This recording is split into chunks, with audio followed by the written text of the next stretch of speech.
Thank you very much for that introduction, and thank you very much for hosting me today. What I'm going to do today is give a quick overview of the global beef and sheep meat market outlook. And what I'm going to start with is a few drivers and disruptors that we've seen over the last few years. Starting with the fact that disruptions have continued on all fronts and continue to impact demand and inflating costs. Starting with animal diseases. ASF in the top left has been a constant threat for the last 3 or 4 years, resulting in significant loss of pig production in Southeast Asia and China, and we're also seeing trade implications on European suppliers trying to get access into those Asian markets. In terms of HPAI, we had the threat of an outbreak in Brazil earlier this year. It didn't materialise, but the implications of an outbreak in their poultry flock would have significant negative implications on one of the largest global meat suppliers worldwide. COVID-19 obviously brought the world to a standstill, and we're still seeing the impact of that today, be it from continued access restrictions for meat processors and packers, having outbreaks in their plants numerous years ago and still not being allowed access back to these Chinese and Asian markets. And also, we've got the hangover in China, which impacts on global meat demand as a whole, with poor economic performance through the first half of this year, and actually ever since the COVID lockdowns ended in 2022. We've had inflationary pressures, which include the increase in feed prices. Despite having some softening this year, they're still above historic levels, and they're applying downward pressure on producer margins throughout the 4 main species.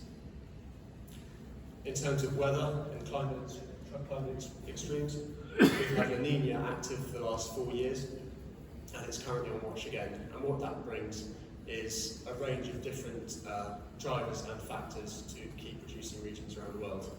In the southern hemisphere, it brings more favourable climate conditions to the east coast of Australia, and what we've seen since 2019-2020 is really strong flock and herd rebuilding efforts, leading to record high herd and flock numbers and also export volumes. However, on the other side, we've got severe drought impacting North America, and that's had the opposite effect, with the US herd dropping to its lowest level in many decades, and we're not expecting a recovery in the near future. Conflicts and geopolitical issues continue to present challenges. One example is in the Middle East, presenting complications and increasing costs in terms of trade through that key supply channel. And 2024 has also been a year of elections, most recently in the US with President-elect Trump coming in, and we're all waiting cautiously maybe to see what implications he has with rumours and murmurs of trade tariffs getting into the US market. We also had in the UK, Labour have come in, shaking the pot, I guess. And in Europe, we've also had a range of different European elections. Behind all that, we've got the environmental and sustainability backdrop. COP29 going on at the moment comes with a range of climate targets, one of which is a key way of achieving those targets is through the reduction of meat and dairy. So this climate, the meat agenda, or anti-meat agenda, sort of continues and will continue. And then things like European deforestation regulation, which will impact on trade costs, but also requiring any traders going in and out of the EU to provide fully traceable source of certain products and to ensure that they're not from deforested areas. That's been delayed another year, but we're expecting that to come in at the end of 2025-26. So, what does that mean for the global meat outlook? Well, despite all of these negative challenges and drivers, what we've seen is relatively robust meat consumption despite the negative challenges. Over the past decade, we've seen total meat consumption increased year on year with the exception of 2019-20, and that really illustrates the negative impact we saw from ASF in Asia. Recently, we're back to growth, and looking forward towards 2028, we're expecting further growth across all species, with the exception of pork, where we've seen fundamental restructuring in the Asian pig sector. But the positive news is sheep and goat meat, we're expecting further growth as well as in beef. So despite all this noise, we're actually still expecting to see some growth. And where are we going to see that growth come from? Well, unfortunately, the growth, global growth is not going to be driven by Europe. By 2028, we're expecting a further contraction in total meat consumption by approximately 400,000 tonnes, down across all 4 species. Asia remains the key growth area. China and Southeast Asia remain really promising markets, and a recovery in the economic conditions in China going into 2024 should further boost that. India, we've got aspirational meat consumption. Meat continues to be what they thrive to. They want to have more meat, and with increasing disposable income and a growing population, we're expecting to see strong gains in total meat consumption across India. And then looking at the Middle East, slightly different drivers there. What we're seeing is positive economic conditions in the recovery, driving total meat consumption increases, which will be met partly with domestic or regional production, but also through imports. So there's positive news in trying to reach these new markets. Quickly touching on meat production, what we've seen is fairly linear growth over the last decade, and we're expecting to see further sort of gentle growth across all 4 species, minus pork, where we've got rather stagnant movement. And I've just included the blip, which is ASF, which many people probably disagree it wasn't a blip. China lost half of their pig herd in a matter of years, and again, into context, half the pigs in the world are in China, so it was a fairly big drop there, as an understatement. Focusing on beef now, we'll start with consumption. So long-term Chinese beef consumption growth almost catches up with the US. So what we see is among the squiggles, which I apologise for, the yellow and red line is China, and over the last 10 years we've seen really strong growth, and we're expecting that to continue going forward towards 2028. Looking at the US, top blue line, historically really strong demand, and what we're seeing now is there's still strong demand, but there's a fundamental supply shortage in the market. Production is down, and imports cannot fill that gap. So we're expecting a short-term decline over the next few years, and that will then recover in the midterm. Brazil, opposite end of the spectrum, they're in a herd liquidation phase, really strong production gains, and as a result, we've got more beef exports, but also more beef availability in the domestic market. And then the black line is Europe, 2019 to 2020. Obviously, the UK left Europe, so that decline there wasn't that drastic. It was just a removal of one country, which actually turns out to be quite an important one for the European side. But on the whole, we've seen a gentle decline from European beef consumption over the last 10 years, and we're expecting that to continue going forward. However, in the context of how high prices have been and the constant pressures that are facing the beef sector in Europe, it could be a lot worse, and that sort of summarises how resilient beef and sheep meat demand in Europe really is. Touching on Asia, I said that's a market for growth, and what we're seeing is that the dotted yellow and red line is continued growth at a steady pace, and further growth into the midterm, and the same is the case with the Middle East, the grey line, which you can't actually see on the thing. Looking at production, the US beef shortage has driven global price expansion, and if you look at the graph on the right, you've seen how the US price development over the last 4 years has shot from being a extremely competitive price maker to leading the way by quite a long way. What's that? Well, that's driven by a year-on-year decline in beef production. The herd is down, and there simply aren't enough cattle on the market. Prices are high, and there's also competition between people trying to restock their herds, but also the fatteners and finishers in the feedlots trying to get that throughput through their systems. China, we've seen year-on-year growth of about 4%, and that's a reflection of generally weak demand, prices falling for both beef and milk, and that's where on the right-hand side you can see rising supply and falling price. Europe, I mentioned that we're in a period of decline. Despite that, this year we are actually predicting that Europe will break the long-term trend, and actually beef production will increase for 2024. That's not going to continue next year or into the midterm. What we're putting that down to is a really poor performance in 2023, combined with high levels of cattle and female slaughter through this year, and also producers capitalising on lower feed costs and higher beef prices to really push the carcass weights up. So slaughter throughput this year is up, as well as carcass weights. Brazil, I mentioned, they're in a period of liquidation. Year-on-year growth of 11%, and I've been assured by my colleague who covers Brazil that that's quite conservative, and that she'd like to make it even more, which is upsetting around a few people.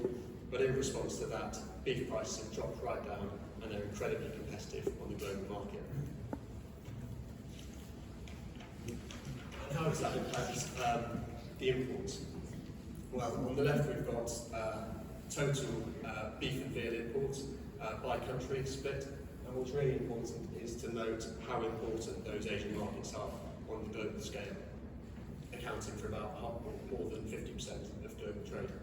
And on the right we've got the key markets broken down by their suppliers.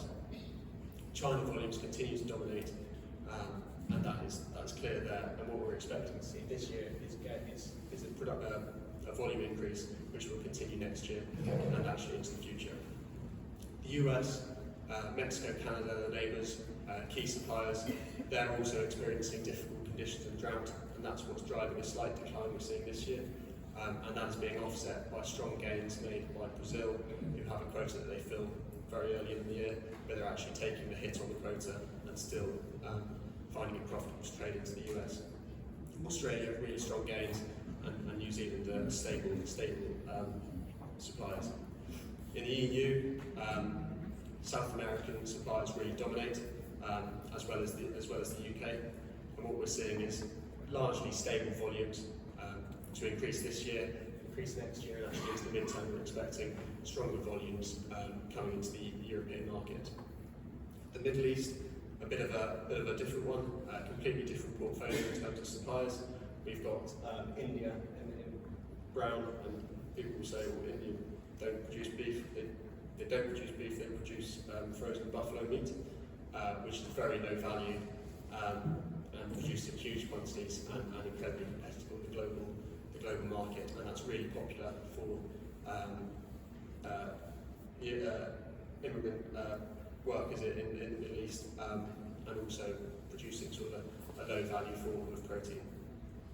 Brazil also competitive with their prices, but there's also that market for the niche products from Europe and sort of high-end suppliers supplying lower volumes but at higher values. And finally, looking at China and Japan. Japan, a very high-value market dominated by the US, Australia. The US obviously lower volumes, and no one's been able to fill that gap. But in China, Brazil dominates, but there is again a small number of niche suppliers filling the gap for high-value beef and veal into that market. So on the whole, it's relatively positive in terms of looking at what the import demand is this year, next year, and looking beyond. Volumes are still wanted and still needed, and imports are a key way of filling that gap. Moving on to sheep meat, same sort of story, and the Chinese dominance again. So Chinese demand has continued to grow year on year over the last decade, and we're expecting it to slow down slightly in the midterm. And then looking a bit further down, we've got more traditional cultural consumer markets of the Middle East and Sub-Saharan Africa, which are really strong markets for a range of our exporters. And we're expecting further growth going forward. India, I mentioned that there's aspirational to have increased meat intake, and what we've seen over the last decade is really strong growth, and that's going to continue into the midterm. That is largely filled by their domestic production. And again, looking back at Europe in the black at the bottom, again, gentle decline over the last decade, and that's what we're expecting to continue going forward. However, same with the beef. Despite the record high prices, demand has held up remarkably well. Looking at production, what we're seeing is, on the whole, most markets are expected to grow, and recent high prices have been a key growth driver. China, again, dominates the picture, and what we've seen is opportunistic producers entering the market in recent years, making the most of sort of quick returns and then getting out of it. So we're expecting production gains in China to slow down a bit. In the EU, the black, you can see the Brexit effect, but actually the long-term decline is just a gentle decline in sheep production. That's facing a range of structural challenges and policy changes, which just continue to sort of whittle away over production. But again, it's relatively robust and resilient. Switching away to the far right, when we normally talk about sheep and lamb, we think of Australia and New Zealand, and putting it into perspective how small they are compared to the key markets that they're actually largely filling. And we're seeing two completely different trends for those two markets. In Australia, La Nina conditions over the last 4 years have allowed them to completely push up their flock numbers, and they're hitting record production volumes and record export volumes, and they're exporting about 75% of what they produce. Looking at New Zealand, completely different picture. We've had a gradual decline over the last decade, and that's expected to continue going forward. And that is based around changing structure of farming and changing land use and a larger amount of afforestation and movements away from livestock production to meet climate targets and environmental targets. What's been happening with prices then over the last 5 years? So, what we've seen is back in 2019, I guess a reasonable range, but what we've seen over the last 5 years is a real divergence between Southern Hemisphere producers and their producer prices compared to what we're seeing in Europe. And these are as close to comparable prices we can produce. So in Europe we're looking at R4Ls, and in Southern Hemisphere it's what they class as a heavy lamb, which you know that is. But what we've seen is phenomenal prices through 2024, and they remain well above the historic level. And France, the really positive story here is that France, which is obviously a major destination for UK and Welsh lamb, continues to have really strong prices, and that is reflective of strong demand and weakening production domestically in their market.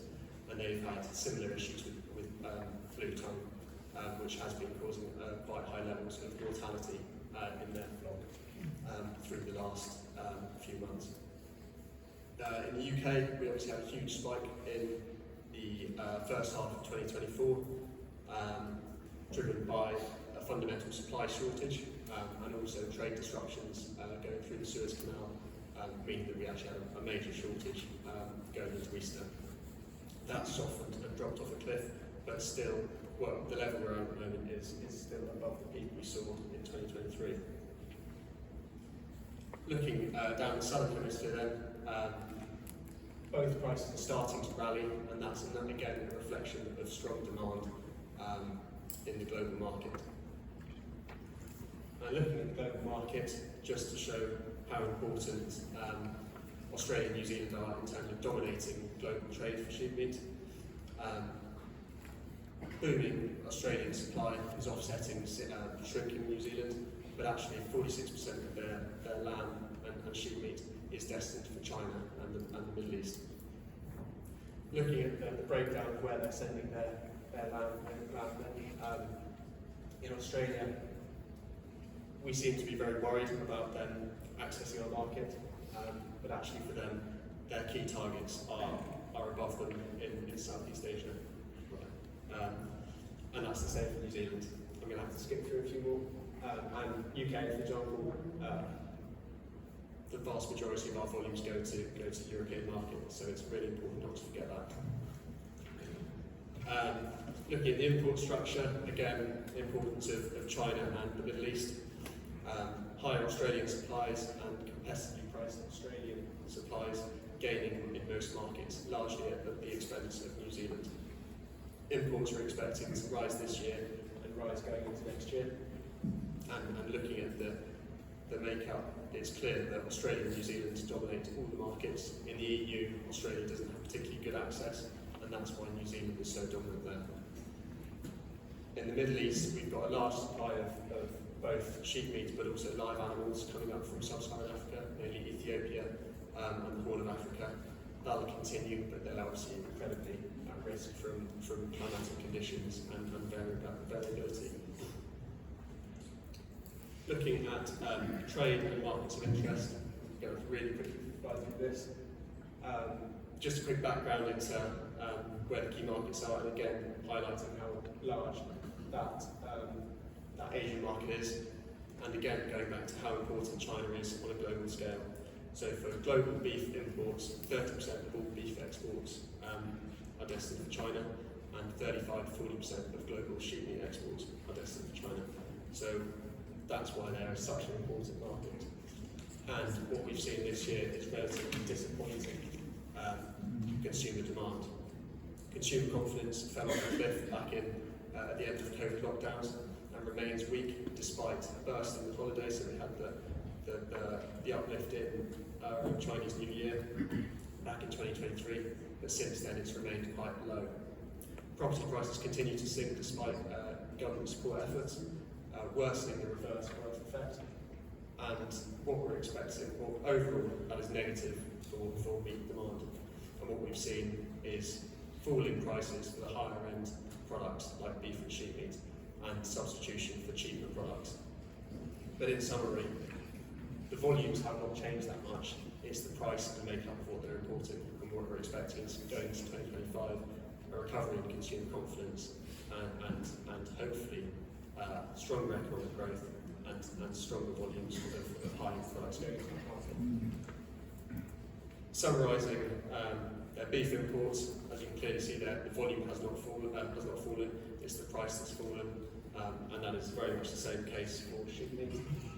Volumes have stayed quite stable, dominated by Australia and New Zealand, but the prices have fallen off a cliff, and we are expecting them to recover going into next year. Japan, high value market, high value and high quality market, with a real dependence on Australia and New Zealand supplying those markets on the sheep side, and US being key for their supply there. Very quickly touching on UAE and MENA, what we've seen is quite positive economic performance through this year and rising demand.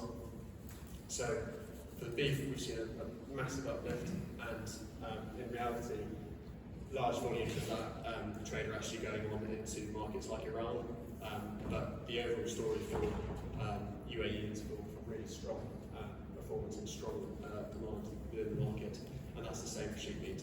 Strong market situation there, and that's largely the case across the Middle East. Not forgetting Europe, big but mature market in volume and resilient demand despite the price rise. I just wanted to put in, so on the left we've got beef showing a gradual, long-term decline in both production and consumption. But when you compare that to the rise we've seen in beef prices, it's held up surprisingly well, and that's sort of a real bonus there. there is demand there and it's going to stay there. And the same situation for the European sheep. They're going to continue to produce less, but they will still want imports. And finally, on some closing comments, it's been a roller coaster and it continues, but demand remains resilient. Over the past decade, we've seen repeated global shocks, which should be bad for meat demand, but demand has remained remarkably resilient. Animal diseases, bovine teeth, blue tongue, HPAI, ASF, EHD now coming in. There's a whole range of different challenges in animal diseases, but demand stays strong. COVID-19, again, demand remained, and despite all the geopolitics, we're still seeing quite a positive demand situation. Global meat consumption production will recover in the midterm, and the big winner there will be chicken, but as I said earlier, we're expecting beef and sheep meat both to increase in volumes of production and consumption. Unequal growth opportunity for meat. Asian consumption growth will draw more imports, but it's not infinite. And where most of that will come from will be rising North and South American production, who have the most production growth potential, with fundamental scale advantage and political support, increasing share of, and that will increase their share of world meat trade. Europe is big but mature, it's resilient, but the industry is constrained by a range of factors, relatively high costs compared to their global competitors, and rising environmental costs and political and social constraints. Sustainability is on sort of the forefront of everyone's mind and remains there, and I think that's where we need to focus on as British production, Welsh production, is that we can produce great quality meat which is sustainable. And the keys to success is to be competitive on price while supplying consistent quality to our customers. Thank you very much for listening.